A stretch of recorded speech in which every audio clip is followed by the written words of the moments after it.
अस्सलाम वालेकुम। बहुत ज़्यादा पूछे जाने वाला क्वेश्चन है कि क्या हम अपने बच्चे को मोटा, ताज़ा, सेहतमंद, गुबला-गुबला सा बनाने के लिए, गोल-मटोल सा बनाने के लिए फूड सप्लीमेंट का यूज़ कर सकते हैं, पीडियाश्योर पी सकते हैं? तो आज की इस वीडियो में हम देखेंगे कि क्या बच्चों को पीडियाश्योर या फूड सप्लीमेंट डाइट के साथ देना चाहिए? अगर देना चाहिए तो कितना देना चाहिए, कब तक देना चाहिए और क्या इसको देने से बच्चे को कोई नुकसान हो सकता है? और अगर नुकसान हो सकता है तो वो नुकसान क्या है? आज की वीडियो में हम ये सब बातों को डिस्कस करेंगे। चलिए जी वीडियो को स्टार्ट करते हैं। क्या बच्चों को गोल-मटोल, खूबसूरत, सेहतमंद बनाने के लिए उसकी फूड के साथ-साथ डेली भी खाना खाता है, उसके साथ-साथ पीडियाश्योर का 1 ग्लास बच्चों को दे दिया जाए? तो अगर आपका बच्चा अच्छा खाना खा रहा है जिसमें तमाम न्यूट्रिशन वैल्यूज मौजूद हैं, तो उसके साथ पीडियाश्योर देना बच्चे के लिए नुकसानदेह हो सकता है।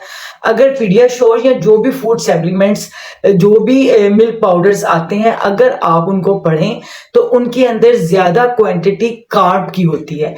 कार्ब जो है आपको पता है सेकंड नेम ऑफ शुगर, जो कन्वर्ट हो जाता है शुगर के अंदर।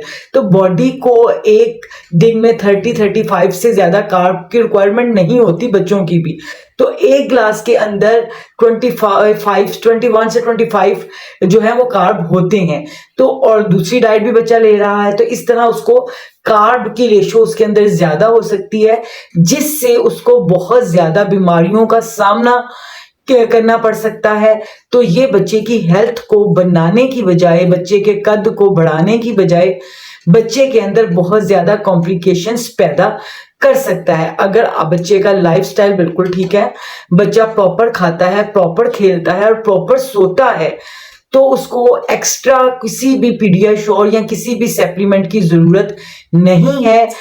तो वो ज्यादती हो जाएगी बच्चे के साथ, ग्लूकोज ज्यादा हो जाएगा और बच्चे को डायबिटीज का अंदेशा भी हो जाए। और किन कंडीशन में हम बच्चों को पीडियाश्योर दूसरा सप्लीमेंट दे सकते हैं? वो अगर बच्चा बीमार है, किसी स्वेयर कंडीशन में है और बच्चा चाह कर भी कुछ खा पी नहीं सक रहा है, उसका ओरल इंटेक बंद हो चुका है, तो आप 1 ग्लास पीडियाश्योर या सप्लीमेंट उसको दे सकते हैं, ताकि उसके अंदर बीमारी के साथ लड़ते लड़ते वीकनेस पैदा ना हो जाए, उसको डेली बेस की न्यूट्रिशंस मिल जाए। तो इसका इस्तेमाल बस 1 माह या 2 माह या उस तब तक किया जा सकता है जब तक वो ओरली इनटेक फूड स्टार्ट ना कर दे या जब तक वो उस बीमारी से निकल ना आए।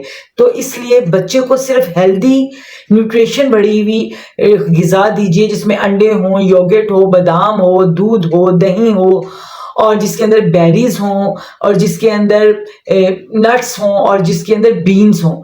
तो इसके साथ किसी किस्म की भी सप्लीमेंट की जरूरत नहीं होती। आई होप सो ये इन्फॉर्मेशन आपके लिए बेनिफिशियल होगी। तो मेरे चैनल को सब्सक्राइब कर दिए जो बिल्कुल फ्री है, ताकि आने वाली तमाम वीडियोस की नोटिफिकेशन आपको मिलती रहे। मिलते हैं नेक्स्ट वीडियो में नेक्स्ट टॉपिक के साथ, तब तक के लिए अल्लाह हाफिज। पाकिस्तान जिंदाबाद।